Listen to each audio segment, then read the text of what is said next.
Unsung Murder Ballads discusses topics of a graphic nature and in graphic detail and may not be suitable for children under 13. Listener discretion is advised.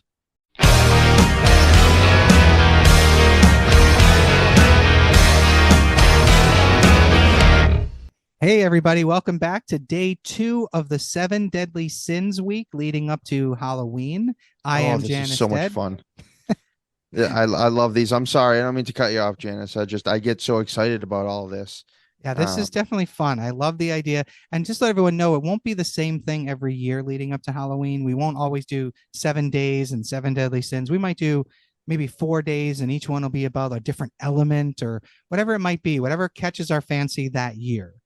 But yeah, so welcome back. I am Janice Dead. I'm Jameson Dead. And I'm Joyous Dead. And today we're going to be discussing, I believe, the deadly sin of gluttony, correct? Gluttony, yes. Yep. Gluttony, Mamma Mia. All right. All right, take it away, Jameson. All right. Well, unfortunately for this case, I don't have a wonderful quip to go in on, so I'm just going to dive right in here. So this is the case of Gilbert Paul Jordan. Gilbert Paul Jordan was born on December 12th, 1931 in Vancouver, Canada. Oh, another Canadian case. Yeah, yep. Gilbert was actually born Gilbert Paul Elsey, but he would later change his name. He was a troubled teen who was an alcoholic and ended up dropping out of school at the age of 16. So already not a good start. Alcoholic at 16? Yeah, definitely. Yeah, it's rough. By 1952, his troubled behavior had earned him a criminal record that included theft, assault, car theft, and heroin possession. Wow. Oof. Yeah, it's just right off the bat, just one after another after another. It just bad start. Things just don't get any better for this guy at all. Heroin in Canada, that's unheard of. I didn't think anything heinous happened up there. I thought that, they were just a loving, peaceful people. Enjoying their maple syrup and Yeah, riding moose. And mostly they are. But there are some really awful cases up there. Gilbert had a ravenous appetite for booze and drunken sex. Once again, not adding to his positive column here for his life. As someone who's not a drinker, drunken sex never really appealed to me. If you're not a drinker, you wouldn't get it, honey. I guess not. But I mean, when I was with a woman who was really drunk, I always took it as she can't really give me consent. That's because you're a good person. You might be forgetting what kind of podcast we're on, my friend. Right. You're right. You're right. He never said that the other person was drunk, just that he was. So right, this is true. Yeah, that's true. All right. And this kind of was impressive and scary all at once. His alcoholism had him drinking over 50 ounces of vodka a day. Hey, what? Wow. Yeah. How many liters is that? I can't do the math in my head, but Joy, I'm asking me 1 second. Yes, hold on, she'll get it. Oh my God, that's 1.4 liters. Oh wow. God, that's like that's almost a full handle. It's almost, I was gonna say almost a bottle and a half if you buy them in liters. Yeah. Right. Yeah. A handle is usually 1.75 liters. Wow. Or is it 1.5? I don't know, but that's a shitload of alcohol. Holy regardless, shit. it's not healthy at all. R.I.P. that liver. So he attracted a similar group of friends who would later explain during one of his trials that sober people wouldn't go out with him, wouldn't hang out with him. So he didn't have much option. He didn't want to go and drink all by himself. So I guess misery loves company, with two drunken people, right? Well, it makes sense. Like, you tend to hang out with people who are like you. So that part I get, but now that we've established that both parties are drunk, I'm sure that's quite amusing. So adding to his rap sheet of disgusting stuff, according to statements, he had sex with over 200 women a year. What? Is he paying them? Oh no, they're drunk. Never mind. No, so you're kind of right. He sought after prostitutes in slums and dive bars. So he wasn't picking the crop of the litter here. He was getting what he could get. That was an interesting mixed metaphor. The crop of the litter. The crop of the litter. Yeah, it's the cream of the crop or the pick of the litter. No, I loved it. Personally, I was in the moment, all right? No, it's all right. No criticism. I'm living for it. In 1961, a 5-year-old First Nations girl was found in his car. Now, for those who don't know, First Nations people were the first inhabitants of Canada. Yeah, like the native the Like native Americans. people indigenous. of Canada. Yeah. A 5-year-old was found in his car. Was He he? was. Wait, he wasn't giving the Alive? 5-year-old alcohol, was he? It didn't say. All it said was that he was charged with abduction, but he was never convicted. That's fucked. Yeah, Is the this the case ended up. 1960s, I think, right? Yeah, 1950s? 61. Yeah. I'm not surprised, sadly. Ugh, that's so sad. The case actually ended in a stay of proceedings in May of 1961. Wait, is that like the charges being dropped or they were just like a hung jury? I don't know what that I, means. I think a stay means it just dragged on so long that they couldn't figure out how to do it or they couldn't come to any kind of decision. I'm not 100% sure on stay of proceedings, but that's what it sounds like to me. Obviously, his life was a mess, and shortly after Christmas Day in 1961, while drunk, he attempted to jump off the Lionsgate Bridge. And Yikes. whoever saved him that day must be really feeling some guilt. For No, real. no kidding. All traffic was stopped until it says he gave up the attempt. So I don't know Okay, so if he was just like, screw it, I want to live, or he just didn't have the balls or what. He was soon found in contempt of court in North Vancouver shortly after his attempted suicide for flashing the Nazi salute in the courtroom. Holy shit, brother. Yeah, What? I was like, why would you think that okay, would go over well? Yeah, what? not a clue. Wow. Idiot?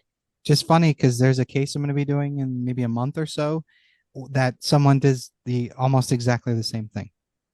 In 1963, Gilbert lured 2 women into his car with the promise of going out to get drinks. Obviously, that didn't go over too well. The police ended up charging him with theft. I don't know why this would be a charge, but maybe it's just because they were thinking that that's what happened, or maybe there was more information that wasn't completely shared. But he was charged with theft and rape. Maybe he Well, took not like their purses or uh, wallets. yeah, he must have stole. It doesn't say exactly what he stole, but I'm guessing once he lured them in, he probably tried to steal whatever valuables they had and probably tried to get what he wanted from them, and it just didn't happen. He was charged with the theft, but acquitted of the rape charge. Yeah, I was going to say if you're going out with very drunk people and you yourself are drunk, proving it's rape is going to be incredibly difficult. Mm-hmm. Why anybody would continue to join him or hang out with him or want anything to do with him is beyond me. But in 1965, switchboard operator Ivy Rose Oswald did. The next day, her nude body was found in a Vancouver hotel room with a blood alcohol level of 0.51. Wow. Yeah. A lot. Death by alcohol occurs at 0.4, and the legal driving limit is 0.08. Yep. Just for some references here. That's a lot. Yeah, I know, exactly. Which means to get to 0.5, you have to really build up quite a tolerance. So, all Yeah, right, or so it's just like your body isn't processing it, so you're drinking it so fast that like you're already to 0.5 and it just is killing you very quickly. So you're just drinking very fast, I guess. so drinking 12 beers would get you to a 0.3 level. In what period of time though? Yeah, I was going to say time has a lot to do with it, but I'm thinking he means very quickly. Yeah, like a pound 12 beers in an hour. Like, And Yeah, obviously, I can barely get 2 beers done in an hour. Damn. yeah, and I was going to say your weight will obviously come into play True. on that too. Yeah, there's True. a lot of X factors and time and weight and food consumption is definitely one of them. Yes, No. true. 0.3 level is usually the point where you black out. She's almost twice that. Yeah. Damn, I probably black out at 0.15. I don't even want to. 12 beer. I black out after like 6 beers, man, but maybe I'm just getting old. Says the youngest one here. Right? Yep, and I'm aging the fastest. Can you believe that? I mean, maybe what saves me is the fact that I couldn't drink at a very young age. You know, Yeah, I've been tearing down my body for years, just catching up time. Right, so pretty soon you'll be getting your AARP card with us. Yeah, I mean, I'm getting my freaking knee replaced in a couple weeks, so Oh, here boy. we go. I have yet to replace a part of my body. I've just stitched up a lot of them. And that's right. Okay, all right. Hey, sorry, we digress. Yay for tangents. Ivy's death was ruled accidental. Hmm? I know. That's what I thought when I read that. I was like, how?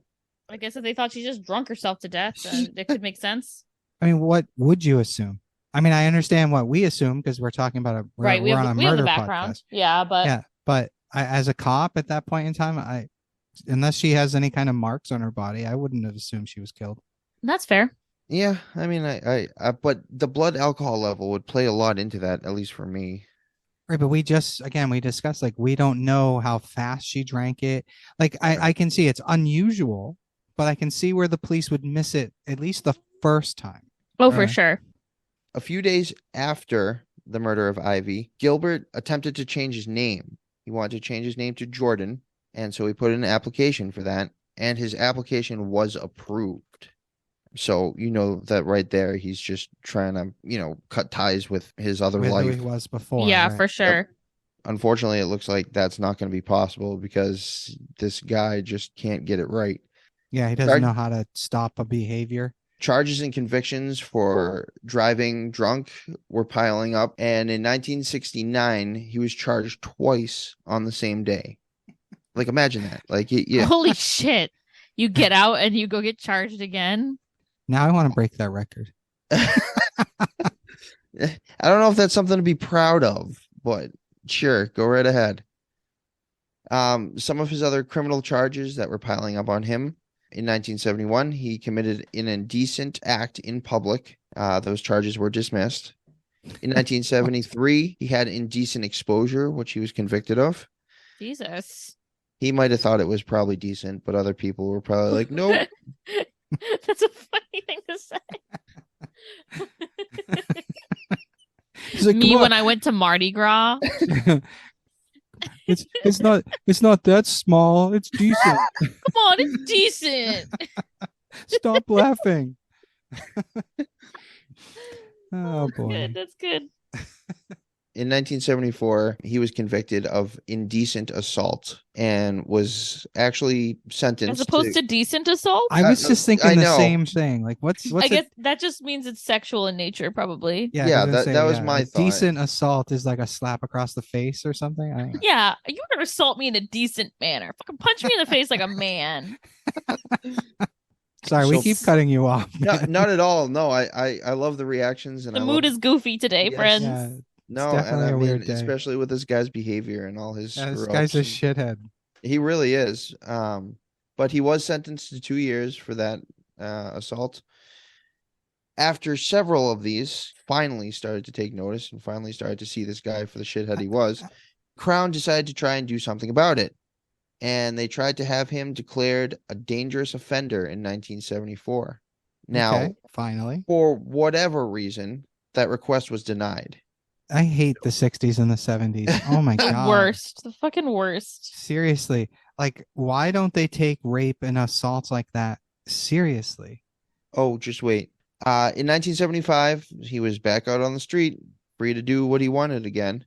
But this time, he sunk to a whole new low, and he abducted a woman from a mental institution. Holy fuck. Wow. That's really awful. Yep.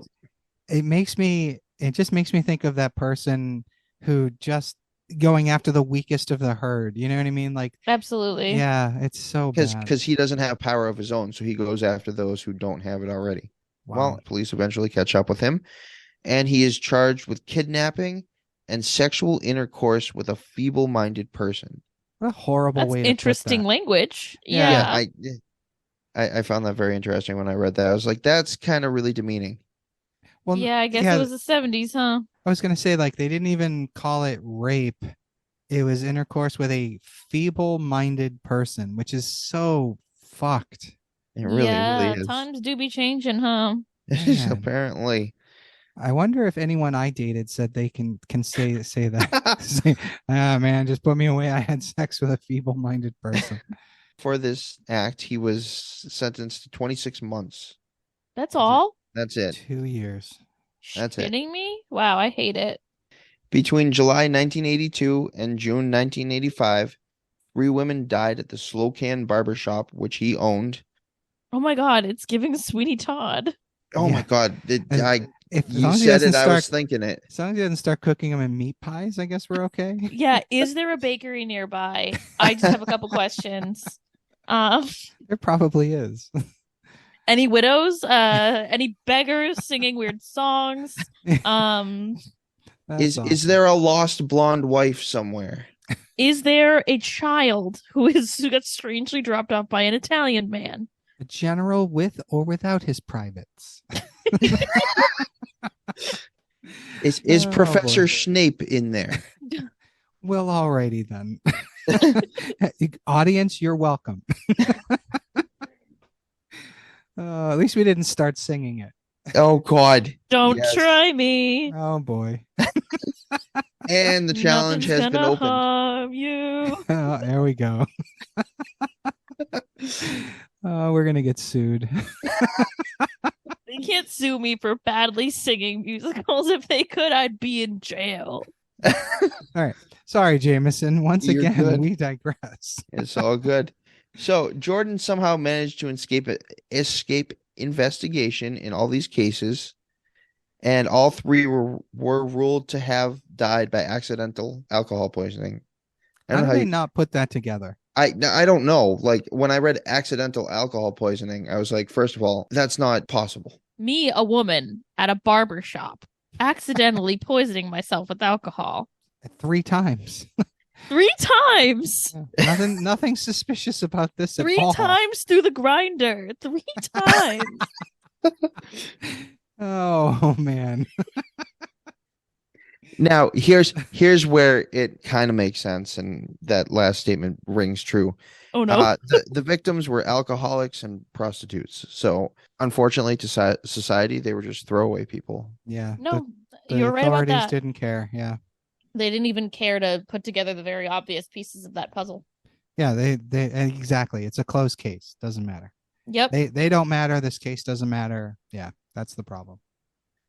Well, the sick part about it was the truth, and the truth was that Jordan would go and get these women blackout drunk, and then continue after they were out, continue to pour alcohol down their throats. Amazing. Ooh. Yeah, exactly. I thought that was really heinous and very sick. There's no way to defend against that. That is No. fucked. Here's a list of women that Jordan was with and what their blood alcohol levels were when they died. We're going to start with Mary Johnson. She died on November 30th in 1980. Her blood alcohol level was 0.34. Ooh. Yeah. Oh, just wait. Barbara Paul. She died on September 11th in 1981. Her blood alcohol level was 0.41. Mary Johns. She died on July 30th, 1982. Want to take a guess at what her blood alcohol level was? This one's Even higher, like Yeah, 0.53. I wish it was that low. Oh my God, what? 0.61. I wish it was that low. What? Wow. Her blood alcohol level was 0.76. How Wow. in the fuck? Yeah, Because exactly. he's just pouring it down their throat. Yeah, they're helpless. They can't do anything, and he's just having a fun little time watching them suffer in silence. That is so fucked. It Yeah. seriously is. I don't even understand how that's possible. So after that was Patricia Thomas. She died on December 5th in 1984. Her blood alcohol level was 0.51. So he's doing this like yearly in like this Pretty weird much. cadence. They should have figured this out. Literally. Patricia Andrew died on June 28th in 1985. Now this is the most nauseating one. Her blood alcohol level was 0.79. That doesn't even make sense. That's almost 10. 10 You're literally times. 10 Leave wait, the no, math to yeah. me. Yeah, thank you. But yeah, that's 10 times the legal driving limit. And then we had Vera Harry. She died on November 19th in 1986. Her blood alcohol level was substantially lower. It was 0.04. Okay, so So- she did not die of alcohol poisoning.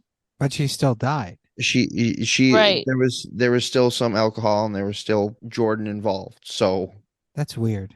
Yeah, no, and She didn't I die didn't of like understand how that one fit in. I was she like, didn't choke on her own vomit. She died of alcohol. Well, I guess the cops didn't really investigate, so I guess it doesn't matter. Yeah, they didn't really care. That's bullshit. yeah, exactly. On October 12th, in 1987, Vanessa Lee Buckner was found naked on the floor of the Niagara Hotel after a night of drinking with Jordan. And there was some debate on whether or not she was a victim. Some sources say she was a white woman, not a heavy drinker, not a prostitute, so it doesn't fit in with his usual crowd there.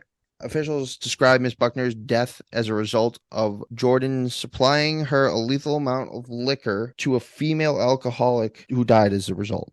So So that was the they official. finally figured it out. Miss Buckner was not, the most angelic person. She had lost custody of her baby after she had a drug dependency. The baby was born with a drug dependency as well, so she had lost custody of the child. The report for the custody of the child had listed her as an alcoholic and a taker of various drugs, so they didn't shine too positively on her.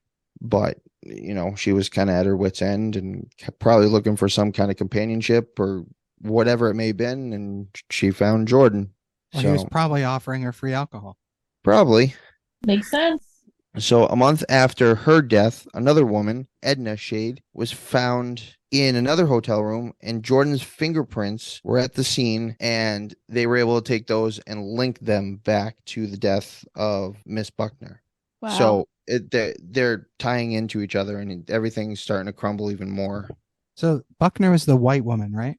Yes, Do you think it's because it was a white woman that they finally put this together? maybe. That I would guess certainly has an effect. Yeah, I mean, that's typically how it goes. I mean, this is Canada, but it's kind of sounding like, because obviously, if he's going after First Nations women and no one gave a shit, I think that's why, now that I'm thinking about it. Yep. So police finally start to smarten up. They put Jordan under surveillance, which it's about freaking time. I thought they would have done that long ago. And between October 12th and November 26th in 1987, police watched Jordan as he searched out Native and Indigenous women in the Skid Row area of Vancouver. On 4 different occasions, police were able to rescue women that Jordan was going after. There were 4 women. Rosemary Wilson on November 20th, 1987. Her blood alcohol level had hit 0.52. Holy shit. But they saved these women? Yes, there are Okay. 4 women that they ended up saving, and her alcohol level is at 0.52. Now, others that they weren't able to save in earlier places, they had 0.52, if not worse. So the fact that they were able to get to her and save her was pretty impressive. Yeah, it's amazing. They probably just pumped her stomach immediately. Yeah, I just don't understand how they're not arresting this guy yet. Yeah, how are they not a clue. saving people? And yeah, that doesn't make any sense to me. So, second woman that they rescued was Verna Chartland on November 21st of 1987. Her blood alcohol level was 0.43. Sheila Joe, November 25th, 1987. Her blood alcohol level was unknown at the time, so not quite sure what it was. It may have been worse, it may have been better, but unfortunately that information was not included, so I wasn't sure about that one. And then the final woman that they were able to rescue was Mabel Olson on November 26th in 1987. Once again, her blood alcohol level was unknown, which is interesting. I don't know how you're able to get 2 with the blood alcohol levels, but 2 unknown. They probably didn't test them in time to get an accurate reading, because it's all about like Joyous had said, how much did you drink over how short a time span? So if it took them hours to get them into the hospital, whatever number they got isn't going to be accurate to how high it actually was at any one given point. Does that make sense? Because your Yeah. body's Mhm. processing it out of your system.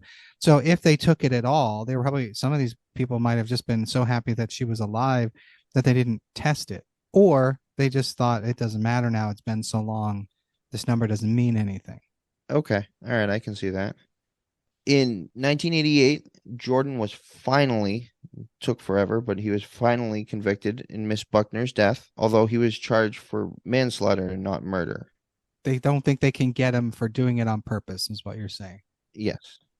He served 6 years for the conviction, and after his release, he was put on probation and restricted to the Vancouver Island in British Columbia. So he wasn't allowed to leave that area.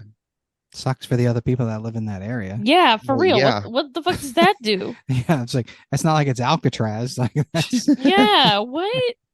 yeah, I'd be a little unhappy about it. Well, we all know how much of a winner this guy is, and on August 11th in 2004, he was arrested for violating that restraining order when he was found in Winnipeg. Okay. Imagine my surprise when a repeat offender repeat offends. Yeah, no kidding. You mean he wasn't rehabilitated and going to become a whole new person? I mean, I thought it was going to happen because it is Canada. He had been identified as being at a party with a woman by the name of Barb Barkley, who had a serious drinking problem. Miss Barkley was taken to the hospital after her friend and coworker, Kathy, had found Barbara in really bad condition. She had identified Jordan as being there. So he was charged with her condition and what had happened. But in 2005, he was back on the streets after being acquitted of those charges. Wow. Here I had a higher opinion of Canada. It starts to get the attention of the police department. And on February 3rd in 2005, the Saanich Police Department issued an alert warning the public about Jordan. And there's a whole bunch here as far as what the statement read to everyone. It says, Jordan Gilbert Paul, age 73, is a subject that is 5'9" and weighs 174 pounds. He's partially bald with gray hair and a gray goatee. He has blue eyes and wears glasses. Jordan is currently in the Victoria area, but has no fixed address. He has a significant criminal history, including manslaughter and indecent assault of a female. He uses alcohol to lure his victims, and his target group is adult females. Jordan is subject to adhering to certain court conditions, including abstaining from all alcohol and not to be in the company of any female or friends of any female who is consuming alcohol or around alcohol at all. That's a lot of restrictions to not just put him in the fucking jail. Exactly. Like, why even let him out? It's kind of weird, unless he literally has like a babysitter watching him. It doesn't really make sense. I feel like they're just giving him strike after strike after strike and hoping that he'll go away on his own, and he's just not. He's just causing more and more problems. No, there's no way he's going away on his own. No. But I feel like that's what they're thinking is like, if we warn people about him, then, maybe he'll just go away or die or. Well, they won't let him go away. They're restricting him to an area. So yeah, they're hoping he just stays inside and dies. Yeah, they're kind of like sentencing the people in that area to a lot of danger, and that really doesn't make sense to me. Not at all. Kind of whack, if you ask me. Yeah, no kidding. And this isn't even like the 1970s anymore. This is in the 2000s. Yeah, this was early 2000s. Yep. Come on, Canada. This has been going on for so many years at this point. It's ridiculous. Yeah, it's insane. The public was asked that if they saw him doing any or violating any of these conditions, or if you saw him. Oh yeah, leave it to the public. Great plan. Yeah, well, I mean, they wanted to make sure that if he did something wrong and somebody saw him, that they were able to get something. Right. I think Canada was hoping for vigilante justice. Yeah, well, now after they go through all of that, their efforts were in vain. Jordan died the next year in 2006. Does it say of what? I didn't get that. I saw that he died in 2006. All right. Well, in my mind, I'm going to go with vigilante justice. Sounds good to me. I like it. Wow. What a scumbag. Yeah. For real. But that I see, that definitely fits gluttony. I mean, so if the person, the women weren't choosing to be gluttons, but he was sort of killing them through gluttony. So I like that. Yeah. So, alcohol was a big factor in this case, and alcoholism is a disease and not to be treated lightly. It was used as a murder weapon, essentially, in this case. Yeah. Yeah, that's unique. He had definitely used alcohol to kill. So it ties in with gluttony to kill women who had done nothing wrong. I would argue most people that are murdered have done nothing wrong. Fair point. They were in the wrong place at the wrong time and picked the wrong drinking buddy. And unfortunately, it went horribly wrong for them. And the sad part is, there's some people out there who probably believe they got what they deserve for being alcoholics. Yeah. That's the Yeah, but sad that's part. sad because, under the influence, their judgment was impaired, and Jordan would have known that, and he would have taken advantage of that. And Well, that's what predators do. Absolutely. He knew exactly who his target was. He knew exactly what he was doing, He did. And he got away with it so many times. He probably felt invulnerable by the time he got caught. yeah, he was probably like, all right, this is boring. I need to get caught. Like, who knows? He stepped it up like, I'm going to get a white woman now. Sorry, I don't know where that weird accent came from. That was an interesting Canadian accent, yeah. Yeah, I wasn't Canadian at all. It was more like southern city urban kind of thing. I don't know what that was. Bizarre. Yeah, it was weird. I'm just gonna go to sleep. Oh man. And that is the case of Gilbert Paul Jordan. That's crazy. Thank you. That was a good job. Wow. Thank you. And yeah, so that wraps up night number 2 of our 7 Deadly Sins countdown to Halloween. Thank you all for joining us. I am Janice Dead. I'm Jameson Dead. And I'm Joyous Dead. And we'll see you tomorrow because Joyous is presenting tomorrow night. Woo! Yeah. Y'all better be ready to be scared. That's right. Woo! See you tomorrow night, guys. All right. Happy Halloween.